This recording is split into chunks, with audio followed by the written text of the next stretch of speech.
An 8? All right. And serious, or like not serious, but before I begin, did you want to shit talk or what do you want to do? Let's just shit talk. All right, man. It's too late to be serious. Fuck yeah. Shit talking it is. Yeah. Welcome, Andrew. Yeah. February 29th. February 29th happens once in 4 years. This happens once every 4 years. We get the opportunity to do this. Yes.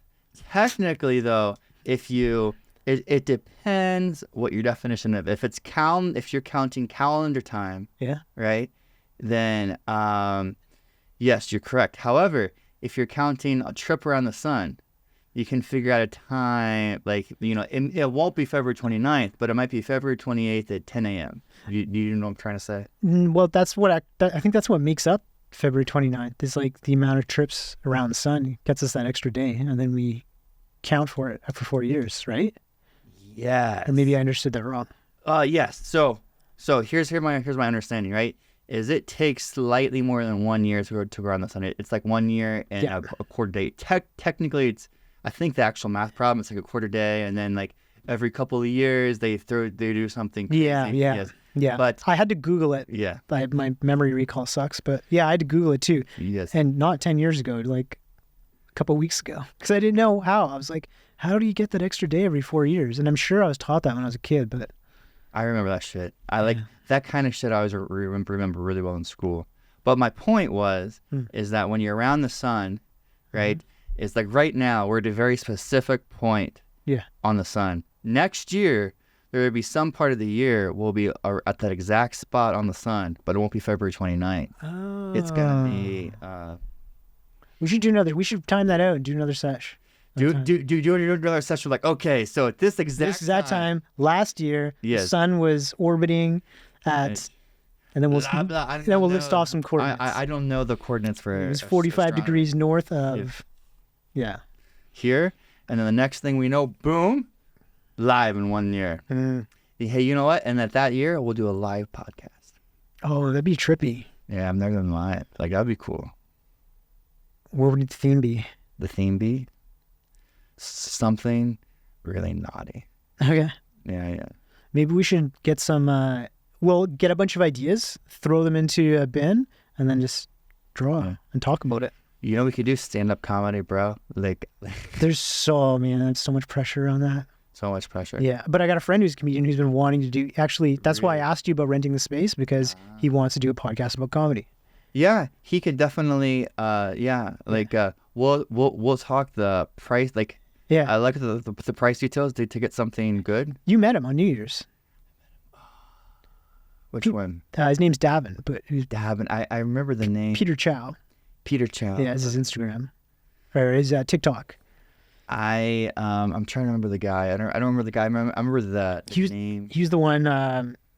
Him and Emily. They were just like, the banter was just like, the jokes were just flying off the hinges back and forth, and we were all just witnesses to this. Like, I thought it was pretty funny. I'd actually like to have him like even on the podcast as a guest. Yeah, there you go. Yeah. You know, I'm gonna. He might be open to that. Yeah. So I don't know if I ever told you this, and the audience, I don't know if I ever told them either. Like, I've always wanted to try to do stand-up. What's stopping you? What's getting in the way? Mental, like it's just your mind. But you've got the jokes. I know you've got the confidence to just get up and talk. Yeah, like I don't really have. So my style of comedy. Hold on, but before it's Mr. Peter Chow. Peter. That's his like alias, but his name's Davin. Okay, Davin. It's like misspelled David. Davin, and then with a V. V. Davin. No. David with an N at the end. Yeah. Davin. Yeah. Davin. I called him Davin. Davin. Okay. And then this is Andrew. And then I'll try to do this tomorrow. Like, I'll get the details from you on Instagram or whatever. Cool. But what I was saying. Do you know why did you choose that one? It says passion. To be honest, I never knew it said anything on it till now. Interesting. Like maybe like. Is this is this all your podcast notes that go in here? Let's see. Actually, I see some pages ripped out in there. We should do a cast on that. So, there's a lot of things in here. So I have some notes about Veronica, who was on the podcast, and then the India.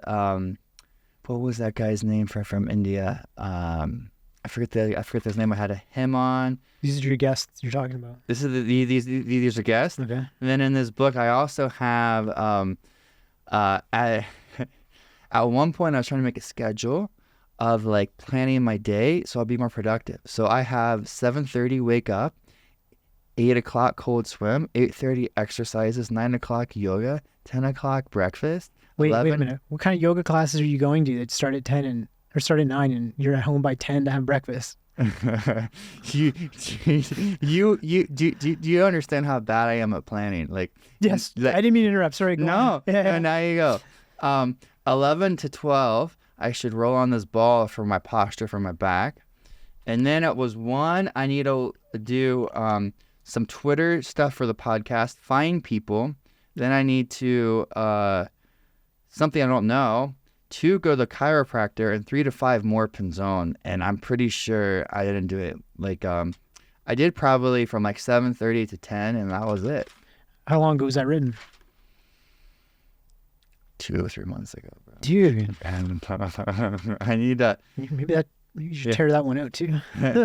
This one was for Lucy. I subbed for a class for her, and so I wrote down. That's your sequence? Was my sequence, yeah. Oh, okay. Oh, so this isn't just podcast stuff. No, this is just my book, you know. So then this is her thing. Then this is Natalia. What we were talking about there. Then my note for Davin.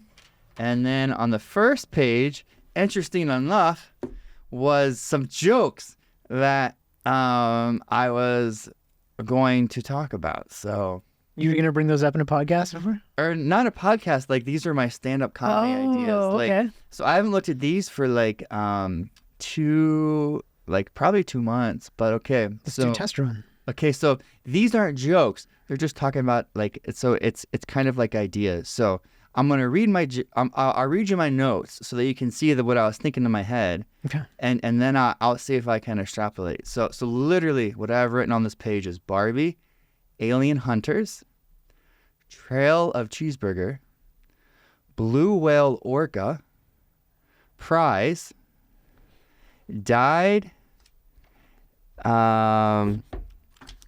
No Shoes Forced Heart.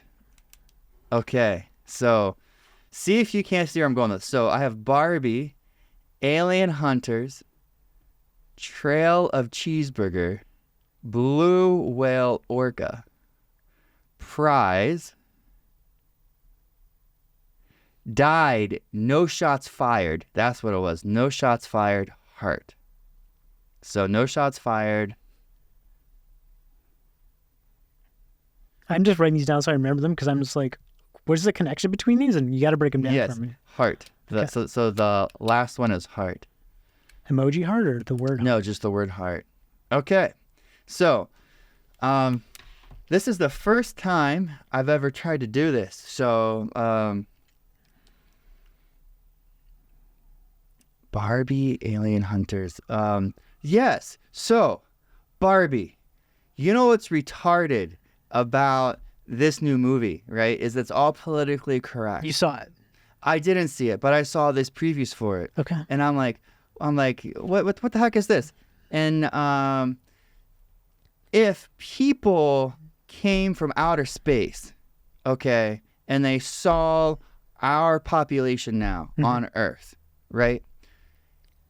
They would be like, hey man, like I went hunting, okay? And like I saw this really fat guy, right? They're so easy to kill, bro. Like, listen to what I did. Is all you have to do to kill one of these fat guys is leave a trail of cheeseburgers. And they'll literally follow the trail of cheeseburgers, okay? By the time they get to the end of the trail of cheeseburgers, they're like a blue whale, man. They're like orca fat. They're in heart failure, bro. All I do is I leave the trail of cheeseburgers. By the end of the fucking cheeseburger, they've died of heart failure. No shots fired, man. It's like a prize, man. And so these Barbie people, man, like, they're all about like being politically correct, you know, and like not body shaming people. We should body shame these motherfuckers, okay? You should be body shamed. If you are so fat that you're dying from a trail of cheeseburgers, my friend, you should be body shamed, okay? So this Barbie politically correctness, this is just retarded. Now it all makes sense. Like, okay, so you're using the words to follow the map and tell the story. Okay, I get it now. So I thought they were all individual ones, and I'm like, this is gonna be interesting. So that was something that I wrote, just an idea that I had like two months ago, and I hadn't looked at that since. How high were you when you wrote it? I wasn't high at all. It's okay if you were. I wasn't stoned at all, bro. Like, okay. My friend was talking about Barbie. Yeah. And then I was walking my dog Mika, and then I just had this thought. I don't know, like, because I was thinking like Barbie, political correctness. And and then I was thinking about how fat we are as a population. Mm-hmm. And then I was like, man, if people came to our planet and like studied us, like alien hunters, right? If alien hunters came to our planet. Not far of a stretch. Yes. Then they would talk about how easy it is to kill us, right? All they have to do is leave a trail of cheeseburgers. Like, they're like blue whales. We're sitting ducks, basically. Yes, exactly. And it's like capturing a prize, you know? Like, this guy was so fat, it was like a prize. Mm-hmm. I don't know, like, so in your opinion... You could spin that. You could spin that. I think you get you definitely get a reaction from the crowd. What, like, yeah. What was that funny to you? Like, my cheeks I can tell because my cheeks are sore from smiling. Okay. Yeah, and that's how I know when I'm at good comedy. Yeah. So if I did that on stage, like the energy, was that good energy? Like, yeah, you served it pretty good. Good. The energy behind it was deliverable, and I can tell you're into it. And I didn't get a lot of nervousness from you, especially for your first pitch. I think I told my friend Carla once on like through text. Yeah. But like that was the first time to know the person I ever just did. Like, that was the first time I ever took the comedians. They call these bits. Yeah.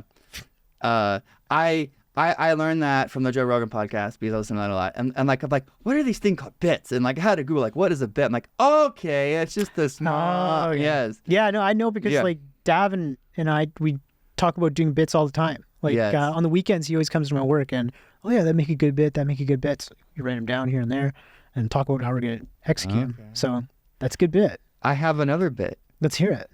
Okay. So I think it's funny if I tell you the words before. No. No? No. No? No. No, don't? No. Okay. So let me read this. I'm going to say.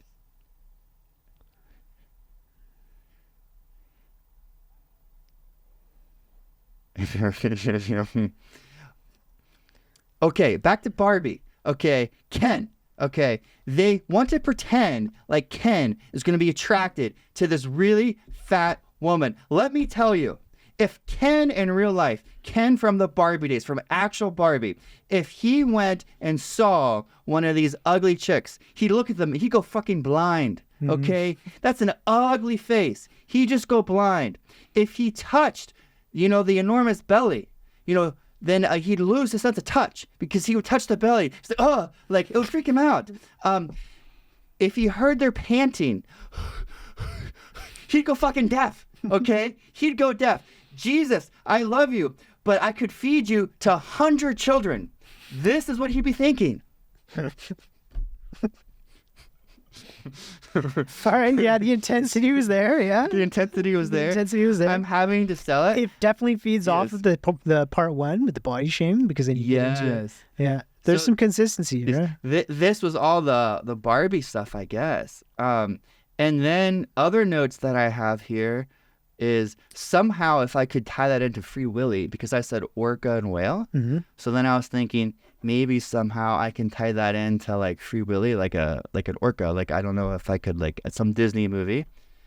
Climbing. Have you seen Free Willy? I did. It's a sad. It's a classic. Yeah, I remember watching the credits over and over and over again. And the with that second Michael one was Jackson pretty song. good. The second one was pretty good. Yeah. But like the third, like after that, they just Tanked. They just tanked. Let's see. Clubbing with Mom. She is. Then I have a note here, so I'm going to try to make this out to you. It says clubbing with Mom. So like Going clubbing with your mom. going clubbing with your mom, and somehow Have you bounced this one off of Mama Pinzon yet? no, my mom, like I hope my mom doesn't listen to this podcast, because the language I'm using here, bro, like she would not be pleased with not at all, bro. Clubbing with Mom, she is a stripper, Tiffany. So like, okay, so I remember this one now. This was just an idea, and I really didn't go in as much detail. But I was thinking like, if you're clubbing, like imagine you're going clubbing with your mother, and she's a stripper, and like she's talking to you like, "Hey guys, I'm Tiffany," like and I didn't really know else where to go. Like that's about as far as I got with that one. But like then I was gonna somehow like it would have been like trying to imagine a scene where you're like taking your mom to a club, and she's a stripper. Her name's Tiffany, and the conversations, what those conversations would be like. You know, imagine you took your mom and she was named Tiffany to a strip club. Yeah. And like just how embarrassing or how goofy like that atmosphere would be. Oh, that'd be so cringe. Yeah, exactly. It would be cringe, but if you could take that cringe and turn it into comedy, wouldn't that be fun? Oh, I got some ideas. Maybe you could. I think you might want to do some site research here. So, I think like the only logical thing to do here is to hit a couple strip clubs, talk to some of the strippers up there, be like, "Hey, do you happen to be a mom? Do you happen to have any children? That we could talk to, maybe to get some intel here to help us build some of our jokes." Do you mind if I take your mom and you and we go out and we just study you from a distance? It's all work. It's all work in your natural state. I don't know. For me, I think I don't know. I couldn't do that. About my mom. No. I could make some good jokes about a hypothetical mom, though, probably. Yes. This is what I'm thinking. Like, not my mom. Like, I'm not even going to say my mom's name with this, because I don't want to put her in this context. Yeah. But the people in the crowd won't know that. Yes. Yeah. So you really got to spin it like it is. It could be mom. Make it believable. Really sell it to them. Yes. Yeah. Absolutely. And then, like you said, like actual thinking about other scenarios, like that one was just the beginning, right? And like that one, I remember I was walking with friends. Mm-hmm. That idea came in my head. I wrote it down on a piece of paper, and then I was like, I don't want to forget that idea. And then that was it. So you got to build a story around this too. Yes, you got to exactly. build a story and be exactly. and that was my point, was to go home and then figure out the story around it. Yeah. And so and one of those things could be like, if you're talking to the crowd, being like, you're letting them know how you got here. And like, well, I skipped school. My parents didn't pay for me to go to university. Mom paid for me to go to be here acting. Yeah. Did you know? I didn't tell you my mom's name was Tiffany. Like, yeah. But what's her stage name? What's her stage name? Yeah. Tiffany too. Tiffany too. No. You got to come up with something like that's like So you got to come up with like funny stripper names, like Jewel. No, that's not even funny. Like there was this stripper that would, like, her costume was like dressed up as like a nun. And her stage name was like, I think it was like Sister Fister or something. Sister. Yeah, I think it was on Halloween or something like that. Yeah, but yeah, having like catchy stage names. I see. People won't forget that shit. Yeah, Sister Fister is the stupidest name ever, but I didn't forget it. Yes. Yeah. I should do this. Like, anyway, like, It's something like I've thought about for over a year, now maybe like 2 years. Like I should maybe try this comedy thing out, right? But like, people are plugging in their ideas. People are plugging in some of their joke ideas to GPT, and they're actually like getting good shit out of it. Did I ever show you? I did that once with a. Did I ever tell you about? I made a story, like about a movie that I would want to make. Like it was about a comedy, and I came up with the premise, and then I just had ChatGPT enhance a few things, but I came up with most of the flow. And was it good? I thought, okay, you know what? I'll here. We're gonna take this off here. We're huge GPT fans, are. But it's mainly not GPT. So this was the movie. So let me come here. This is, I have to search. Yeah, because people like prompt, like they engineered their GPTs to learn your tone, your humor style, and you give it examples, and then boom, it starts spitting out like gold. Okay. All right. So I will I'm going to do two things. I'm going to show you what I came up with. I'm going to read what I came up with, the premise, just because that'll give you good background. And then like just to compare how ChatGPT would, just for the audience, so that they can see how it would enhance that a little bit, right? Okay. So here we go. Everything starts off normal, but something is slightly off. It's apparent to the audience, but not to the characters. People start acting strange, saying weird things. It starts with one character, slowly moves to other characters at an increasingly exponential rate. People are soon fighting, and society is starting to decay. People are getting murdered. Then a few characters start to notice something strange in the sky, but only for a brief moment. As time goes on, they notice it more and more. The mind virus has infected nearly everyone except for the people who notice the thing in the sky. People are separated into two groups, the far right and the super woke. All hell is about to break loose. The characters who notice the thing in the sky start to act. They climb up a building where the thing is hovering in the sky. They investigate and find out it's UFO aliens. Aliens are infecting people with a mind virus that turns them into racist and woke zombies. They are trying to take over the world. A bunch of shit happens, but ultimately we end up at a strip club. A stripper seduces a man and makes that man her sugar daddy, and he snaps out of it. The cure is sugar daddies and sugar babies. The strippers are clear-headed. They can't be infected. I don't know why and are trying to please everyone. But they're racist and the woke. They are liberal, hookers, sex drugs, weed, alternative lifestyles, but conservative by pleasing men with their bodies. The sugar babies cure enough people and they create a revolt and attack the aliens and win. Dude, the end. That sounds like an episode of that Midsummer Night animation on Netflix, that acid trip. That's so random. I don't know why it was so funny when you're like, the strippers are clear-headed. Like, there can be strippers. I don't know why I thought that was a joke. But the premise in my head was that... okay, now how does GPT enhance it? Okay, let's see how GPT... Okay, so, title, The Mind Invaders. Synopsis. In a seemingly normal world, a mysterious force begins to infect the minds of people, turning them into extremists and opposing ends of the social spectrum. As society crumbles, a group of unaffected individuals discover the source of chaos and must team up with an unlikely ally to save humanity. Act 1. The story begins in a small town where everything seems normal, but there is an eerie feeling in the air. The audience can sense that something is off, but the characters remain oblivious. Slowly, people in the town start acting strangely and saying bizarre things, initially dismissing as eccentric behavior. However, as the incidents increase exponentially, fights break out and society begins to decay. Act 2. Amid the chaos, a few characters notice something peculiar in the sky.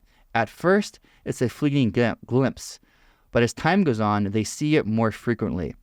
The mysterious object appears to be a UFO, and those who have seen it seem immune to the mind virus that has infected the majority of the population. As the virus spreads, society becomes polarized into two extreme factions, the far right and the ultra-woke. Tensions mount as these factions grow into increasingly hostile towards each other.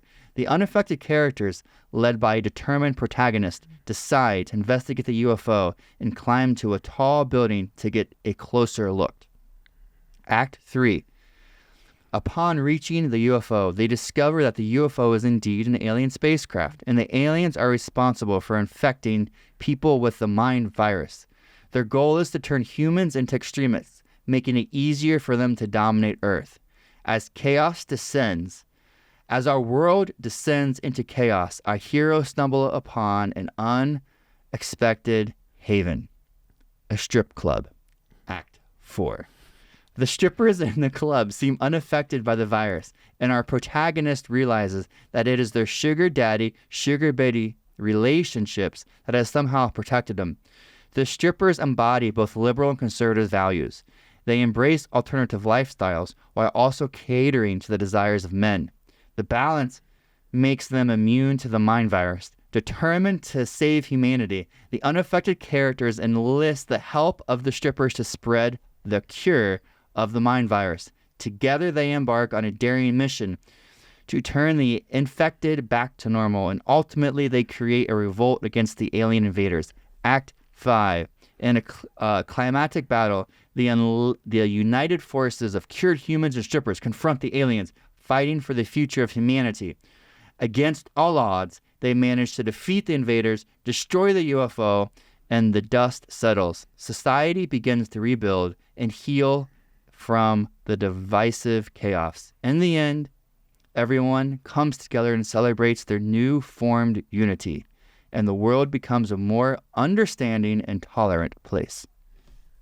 Then it goes into character. I'm not going to it goes character backgrounds, and it gives character backgrounds, and then it even has an ending sequence. it's super thorough. Yes. Yeah. But that was the premise that I made for a silly freaking movie, because we were talking earlier about I'm it would be cool to if I just had the money, I'd pay for to hire the right directors, get the right and then I'd just story. say, hey, make whatever funny stuff you want, because we're missing that comedy, and and to me that was something funny that you could if you put some really bad jokes in there, some racist jokes, some non-PC jokes. That's probably that's probably how a lot of movies already emerged. Yeah. It's just from an idea like that. Yeah, like Snakes on a Plane, Sharknado. Yes. Things like that, Yes. I think that they all came into fruition from ideas like that, and just thrown in the mix and put together. And they didn't do too bad in the box office. No. So that was my idea. I think you should do it. I think you should put it back into GPT and get even more specific. More specific. Yeah. So a friend of mine, I'm not going to say her name, is. Do I know them?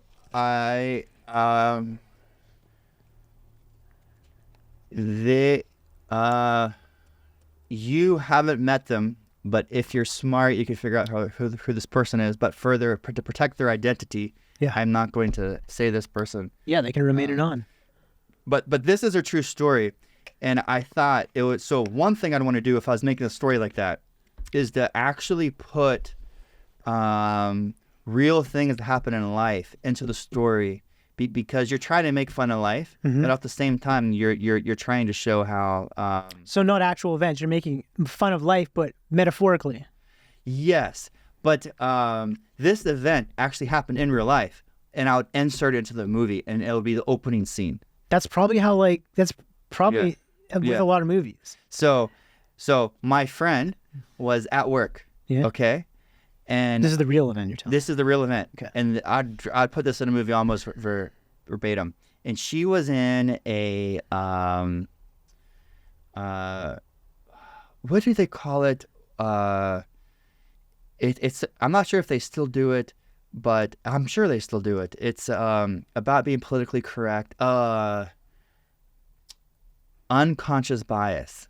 Yeah. Yes. She went to unconscious bias training. And then the instructor there was like, everyone here, we all have unconscious bias. And let's just give an example of an unconscious bias that we may have, and then we can talk about why this is wrong and we shouldn't have this bias. So person A, where are you from? And my friend says, I'm from Peru. She says, okay, now this is a great example, guys. Not everybody from Peru is a drug dealer.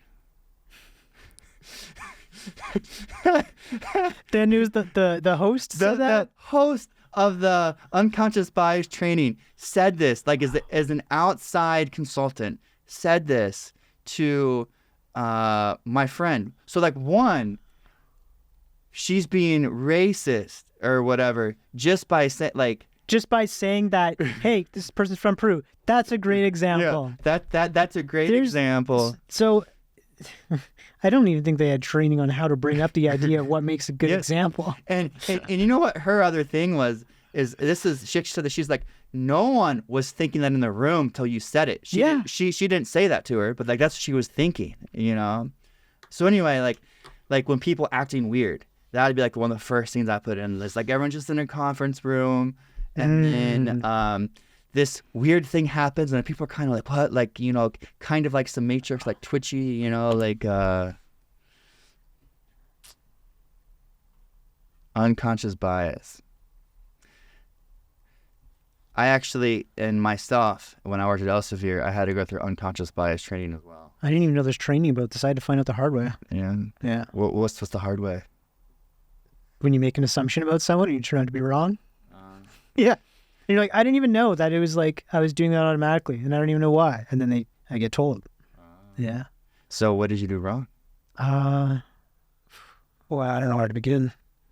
Okay, well, years ago, there was a server, and I said, thanks, bro. And it wasn't a bro. And I just didn't know. It looked like a bro. Oh. Right? Yeah. But they weren't. It was a woman dressed as a bro? We never got that far into conversation. We were already at the stage of checking out. Yeah. And they just kind of gave me this look, and they're like, I'm not your bro. And then as I'm walking out, I'm like, yeah, that's right. They're not my bro. But then I was like, oh, that was chick. Yeah. But hey, if you're dressed somewhere in transition, I don't know. If you're dressed, but they weren't a guy. If you're dressed like a bro, like I'm so like internally, okay, whatever your organs are, if you're dressed like a bro, I'm gonna address you like a bro. I call people bro all the time. Like, hey, bro. I've called some of like my girlfriend's bros, and they're like, but you never know who doesn't identify as a bro these days, you know. And you know, my stepdad would say to this topic today. Yeah. If it walks like a duck, it quacks like a duck. It's a fucking duck. And I should cue in the video of my dad feeding like 100 ducks when I went to go and visit them. You know, like on all this topic, here's what I feel: people should just be respectful to one another. Like meaning, when I come to you, I address you as I just try to address you with respect. Like, hey, bro. Do you call everyone bro? No, like if you see an old guy dressed in a business suit walking down the street, Like, I'm not gonna go up to him and be like, "Hey, bro." I'm like, "Okay, like, this is an older gentleman. He's well dressed. I'm gonna address him like a respectful grandfather. I'd be like if I need to talk to him, I'd be like, sir, because I'm seeing the suit. I'd address him into his attire, Why? Respectfully, Okay. because where I'm from, Yeah.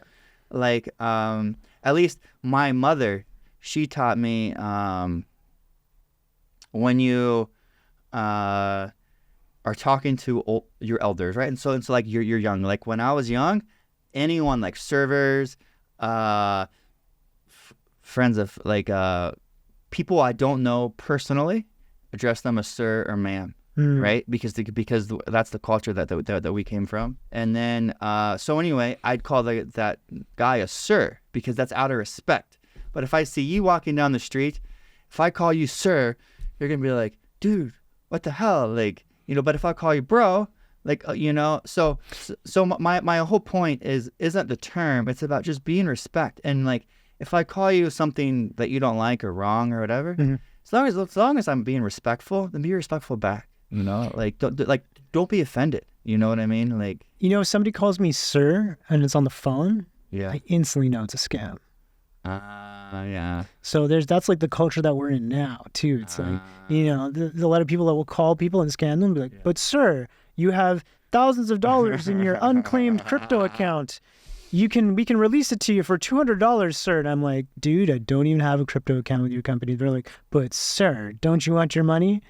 I'm like, they don't even know me. Why are they calling me sir? But I'm hearing your point. Yeah. Yeah. Like my only point is, I adapt my language to the people I'm with, right? And like, it's unrealistic to pretend that you don't use features of a person, whether it's what they're wearing, how they do their hair, whatever, that you don't use those features to identify when you're talking. Like, it's kind of like in Spanish when you use informal versus formal when we're talking to people.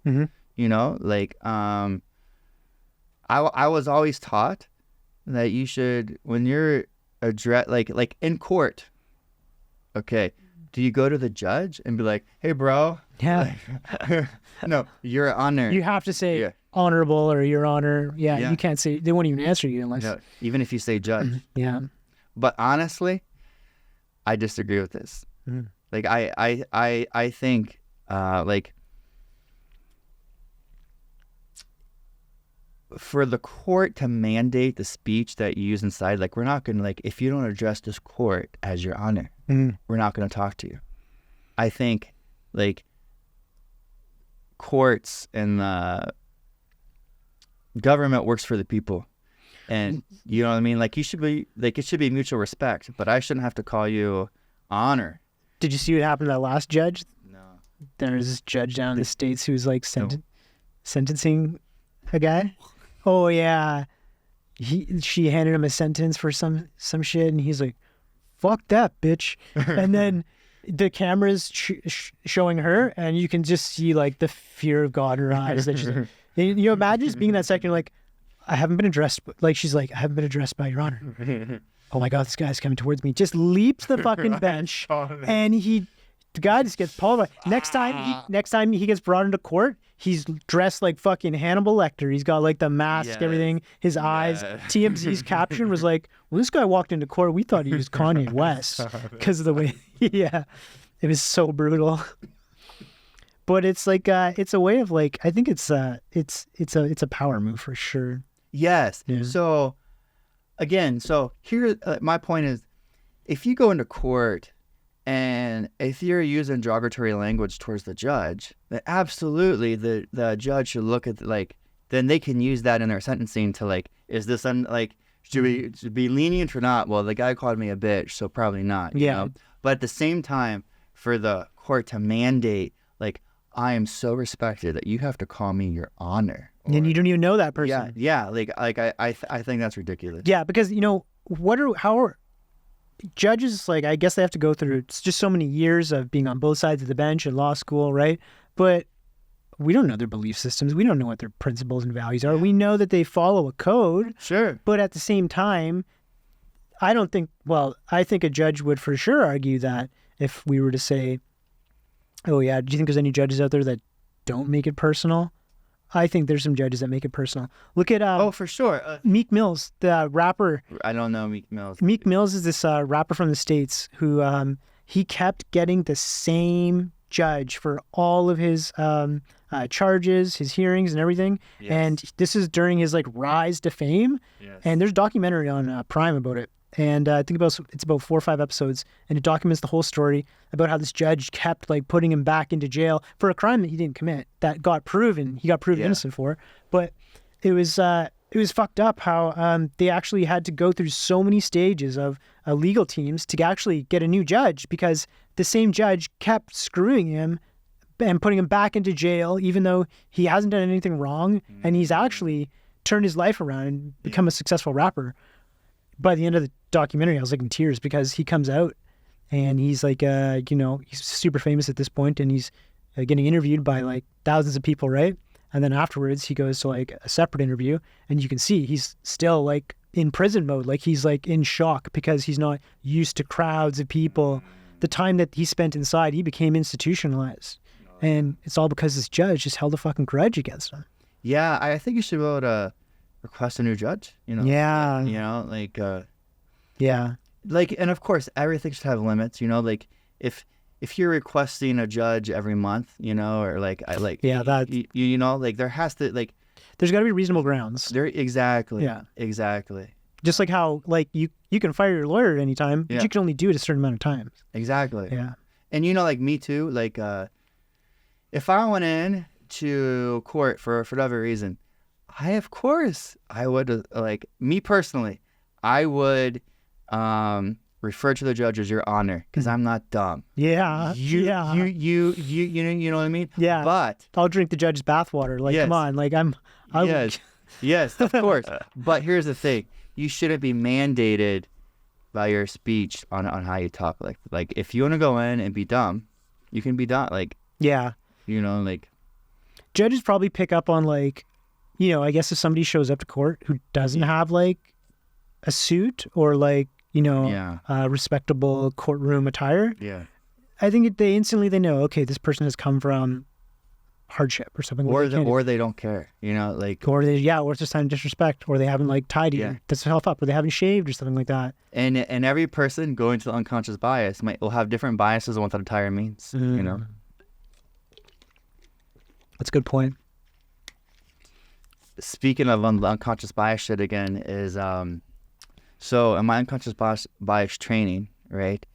One of the requirements, so we were talking. Is that here in the States? This was in the States. Okay. So one of the requirements of the company, like it wasn't a requirement, but it was definitely strongly encouraged, right? Is to have a degree in software engineering or computer science, right? And so the unconscious bias trainer came in. It's like, okay, guys, like unconscious bias. She's like, for instance, that we should be hiring people that don't have college degrees, because you're having an unconscious bias towards degrees. And her whole point was that by restricting applicants to have a degree, then there's a whole group of people who might be applicable to the position, right? But the point that she's missing is, if you have a college degree, what it shows is that you're a committed person who's willing to go through a bunch of shit to please them and at least get a decent grade to pass all your courses, and that you're a decently intelligent person to get through the exercise, right? So it's so that's part of it, right? But like, I understood her point, but they were trying to take it too far. The point that they were going to is you shouldn't even use it at all in consideration. Whether the person has a degree or not. Yeah, like that shouldn't be a factor, and it absolutely should be a factor, right? Like if I have two really talented people, and I believe in them equally, right? Like sometimes when you're hiring people, I've hired people before, you just don't know, right? Like, you're like, oh my god, pick the one. I honestly, you might do an experiment. Pick one with a degree, pick one without degree. But if it was an experiment type thing, pick one with a degree. I think, I guess it also depends on the field. Yes. Yeah, I think that's a big consideration too. Like, you want someone competent for sure if it's a certain specific field, Yes. and like, you know, they're handling Yes. information that requires a level Yes. of detail. Yeah. And then there's industries where you know, you want to give somebody an opportunity to like, Oh, for sure. to like, okay, maybe person A graduated from Harvard, but the second person graduated from like DeVry. Yeah. Maybe you want to give that person at DeVry, you know, an opportunity. And there's nothing wrong with DeVry. So this is a crazy story. I was interviewing somebody, and he tells me, he says, "I'll do your laundry." I was like, "What?" He's like, "Man, like I want the job so bad. I'll do your laundry. I'll wash your clothes. I'll get the coffee. Like I'm really into like learning in this place. I don't have a degree. We are hiring him as an intern, and he's like, I'm going to school now. He's like, but I really would like this chance. You know, like he was begging me, and I talked it to my friend, and he's like, man, like throw him a bone. You know, like he's eager. Yeah. You know, like you know. So I hired him, and so my point just was saying that is like it's not like you should say someone eager, and he was actually really smart and like really good. Like he was a little weird. Yeah. You know, he actually told me he was joking because a friend of his worked at the company, and that was the reference, right? Yeah. And then so I was talking to him, and then I was like, so you're I know that you have a reference for your friend here. He's like, oh yeah, she's my roommate. She lives in the basement. I lock all my kids in the basement.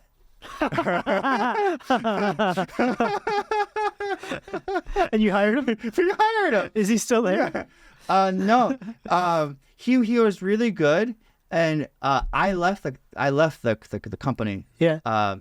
And so I think I could have managed him in a well spot. Yeah. But when the new management came in, he wasn't getting along well, like because his thing is he wanted to work on really cool like new technology stuff. Yeah. And they wanted him to work on this boring stuff. And like he came in to learn, right? Like so if I had fed him properly, I could have, you know, but he was on the eccentric side, which in software is not a bad thing. Yeah, there's probably not enough of it in that field. There's a lot of in that field. Really? Oh, dude. I've never been in that field. I don't really know. Software people, like, okay, think of a person who's like, I want to sit down for 8 hours a day, possibly longer, and stare at gibberish. Like I want to design complex problems, write them out in a sequence of steps, and everything I do is in this virtual space. You know, for instance, like if you wanted to calculate, okay, so one of the most efficient ways to sort something or to do a search, it's not the most efficient, it's called binary search. Yeah. 0, 1, 0, 1. Similar. Oh. So first requirement in binary search is that the list should be ordered. Okay, so I'll give you an example, okay? And tell me if you can figure out my algorithm, okay? Is pick a number between 0 and 100. Okay. And how many tries it takes me to guess the number. But I'm going to guess. The only thing that you can tell me is if the number is higher or lower. Okay. Okay. Go. Okay. So 50. Higher. 75. Lower. 60. Higher. So like 68. Lower.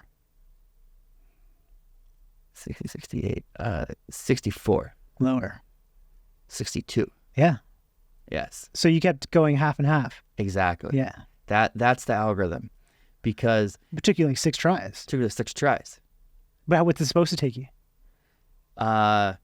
We call it that's a logarithmic. It's actually a logarithmic scale. Oh. So as the list Is that common? Like in all? Is that like baseline stuff? Like through all industries? Like that's the attempt that they would make to guess numbers? So no, it's more of so like six guesses is probably about right, you know, and the whole point is let's do this exercise again. Okay, but this time let's make it between 0 and 200. Okay. All right. 100. Lower. 50. Lower. 25. Lower. 10. Lower. 5. Lower. 3. Lower. 1. Yeah. So how many guesses was that? I don't know. But not a lot. No. So why this algorithm works? So I think like 5 because you kept going down. Yeah. Like about 10s or something like that. Okay. So let's do this again. Okay. This time let's make it crazy. Okay. Okay. Let's make it between 0 and 10,000. Okay. Okay. 5,000. Higher. 10,000. So 75,000. Lower. Or 7,500. So then let's say 6,000. Lower.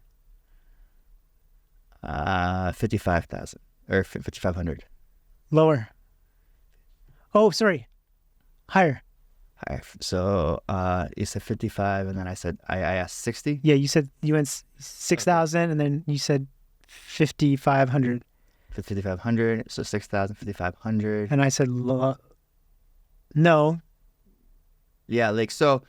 Anyway, These 4 digits, man. That's a lot. Yeah. I'm getting messed up here, but how the algorithm works is each guess cuts the list in half if it's sorted. So, like this, if I have if I have 0 and 100, if I guess 50, then I just knocked out half the guesses. Mm-hmm. I get it. I do it again. And the speed for computing to guess this gets quicker and quicker. It gets quicker and quicker. And so as the list grows, the number of guesses I have to make, does it increase? As the size of the list increases, the number of guesses that it takes to find it is logarithmic. Interesting. It's not exponential. So it's meaning it approaches, you know, like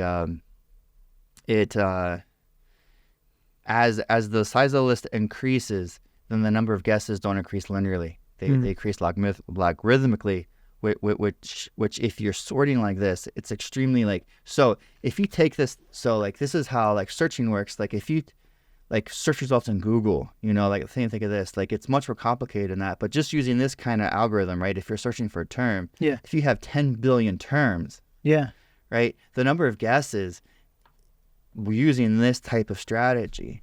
Damn. Right. So anyway, back to the whole thing. Initially, this is just one small example, right? For searching. So it takes some eccentric people to want to do something like that all the time. I guess when I thought of eccentric, I think of overzealous, flamboyant. Yeah, that's definitely one type of eccentric, right? Okay. But how I view of eccentric is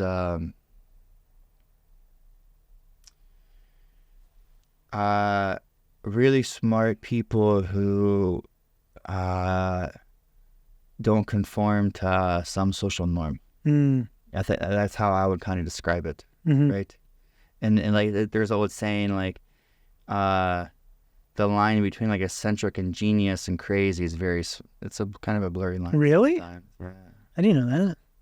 But it's just kind of a saying between genius and insanity can be a small line, right? The genius people are pretty. You never really know they're genius because they're so not introverted, but more.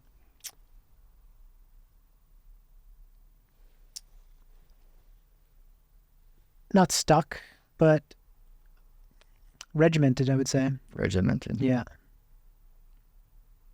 Yeah. I think it's I don't know. I think you have very, very smart people who are insane. Mm-hmm. I think you have very smart people who are very close to being normal, and you have all kinds of people. It's a spectrum, I think. Yeah, like some of the most insane people have a gift of something that is genius to some that people can't figure out just because they see things a certain way. Yes. Yeah. Yeah. Yeah. But yeah, man, like, Have you ever came across any geniuses in your work that have like solved insane problems? let me think. I've come across extremely smart people, like,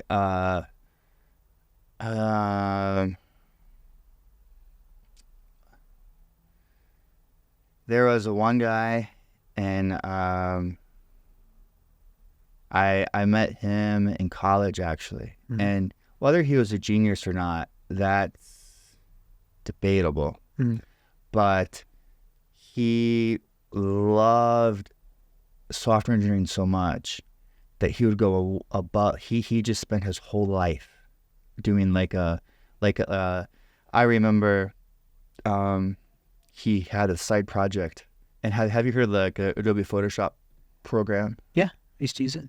For fun, he's like, hey man, like I made my own Adobe Photoshop program. And like he shows me his code, and it's thousands lines, you know, like more than thousands. These are the people that put their monitors. Hundreds, yeah. Yeah. You know, like is that genius? I don't know. No. But it could. It's not even a fresh idea. It's not a fresh idea, but everything he worked everything he worked on, he did at that level of detail. So like when we had to have I was his team partner, and like we had this project.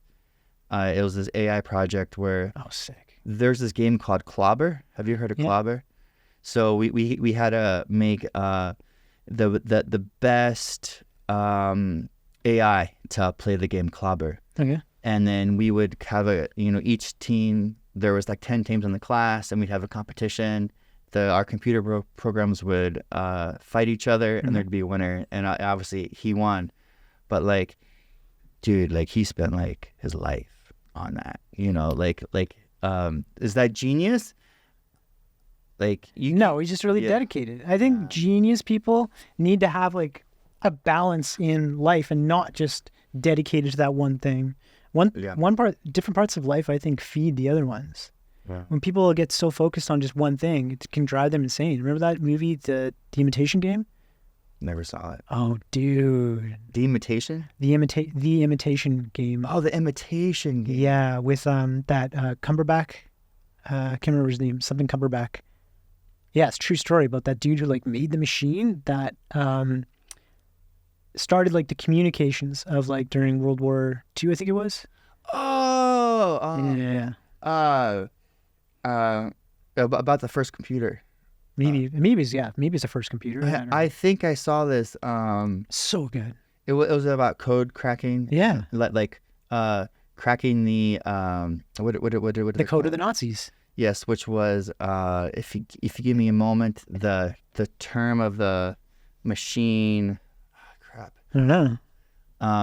It massive machine though. Yes, the Enigma was the name of the Nazi machine. Yes. Yeah. He was hyper focused on it. Yes, but he was a genius for sure. Yeah, but he actually made the first computer, and he had elements in his life that helped him thrive in other departments. And if I remember correctly, which is probably wrong, but he had that aha moment, I think, after some kind of event that wasn't like directly related to the machine. I think something else went on in his life, and he was like, "Oh, I got it now," and then went back. But I'm gonna rewatch that one actually.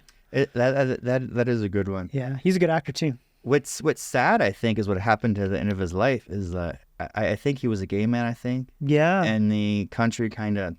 Yeah. Because this was in Britain, right? Maybe.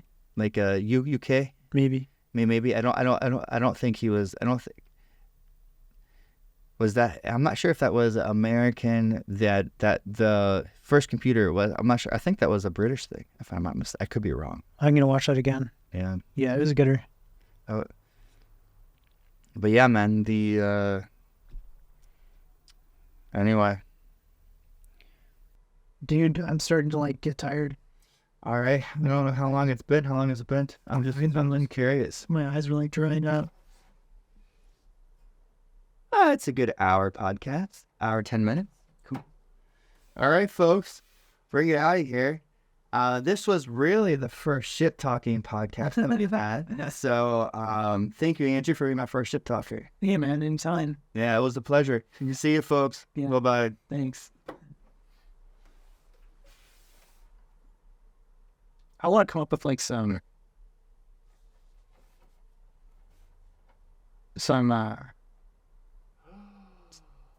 topics for shit talking that I can just keep like that I remember. What?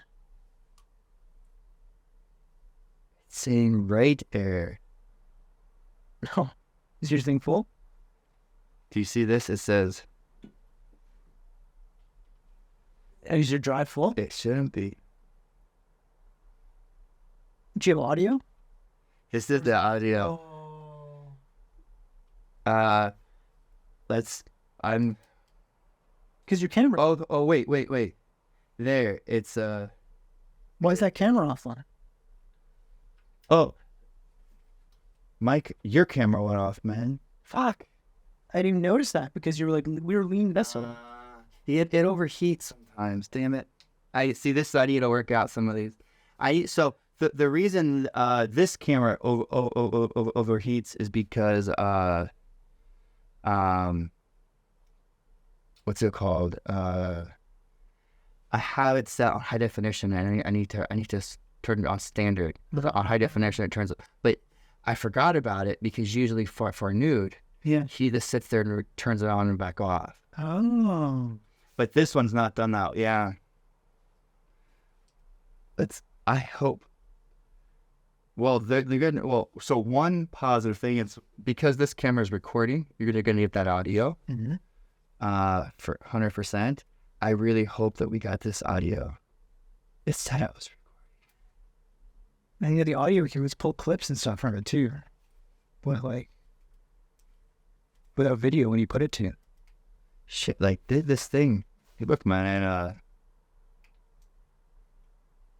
Can you send me the audio so I can transcribe it and I'll get GPT to tell me about all the topics I've covered? So when it goes on YouTube, YouTube has a button that'll automatically transcribe it for you. Oh, okay. Yeah, but you can't. How do you import on YouTube if you don't have like full video and send the audio? Okay. Because audio comes through here, Oh, but like it would just be shitty audio. Like I had one podcast with this girl named Ashita. that was brutal. What, Ashita? Yeah, I mean the audio quality that one. Yes, but at least you have it. You know. This I don't know what's going on. I'll have to reset the batteries. That's interesting. It is not plug in. What? Because it's good for being mobile. Yes, but it's both. It does the battery operated. Yeah. Right. It does power, so it's less. But what I'm hoping to God here is that it actually was safe. You know what? Probably collecting something. Oh, head to. There's a power bank too as backup. Yes, I actually have one here. Okay, I got. Oh, See, the flat thing and the thing in the corner. the thing in the corner. What's the thing that's flat? Oh, that's a monitor that's broken.